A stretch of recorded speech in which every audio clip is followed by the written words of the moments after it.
ಏನು ಕೊಡ್ತಾರೆ ಅದನ್ನ ಪಾಲಿಸೋಣ. ಬಹಳ ಸಮಯ ಆಗಿದೆ, ಬಿಸಿಲಿದೆ, ನಾನು ಜಾಸ್ತಿ ಮಾತಾಡೋದಿಲ್ಲ. ಸಚಿನ್ ಪಾಂಚಾಳ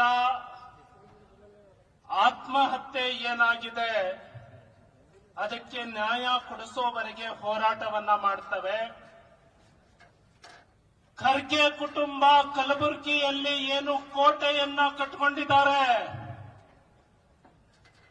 ಈ ಕೋಟೆಯನ್ನ ಯಾವುದರಿಂದ ಕಟ್ಟಿದ್ದಾರೆ ಅಂದ್ರೆ ಭಯವನ್ನ ಹುಟ್ಟಿಸೋದ್ರ ಮೂಲಕ ಕೋಟೆಯನ್ನ ಕಟ್ಟಿದ್ದಾರೆ. ಅಮಾಯಕರ ಮೇಲೆ ಸುಳ್ಳು ಕಂಪ್ಲೇಂಟ್ ಮಾಡೋದ್ರ ಮೂಲಕ ಈ ಕೋಟೆಯನ್ನ ಏನು ಕಟ್ಟಿದ್ದಾರೆ.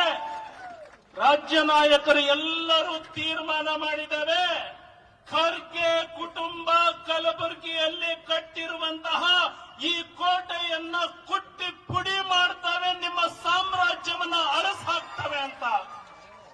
ನೀವು ಎಲ್ಲರೂ ಸೇರಿ ಖರ್ಗೆ ಅವರ ಮನೆಗೆ ಮುತ್ತಿಗೆ ಹಾಕ್ಲಿಕ್ಕೆ ಹೋಗೋಣ. ಆ ಸಚಿನ್ ಪಾಂಚಾಳ ಕುಟುಂಬಕ್ಕೆ ನ್ಯಾಯವನ್ನ ಕೊಡಿಸೋಣ.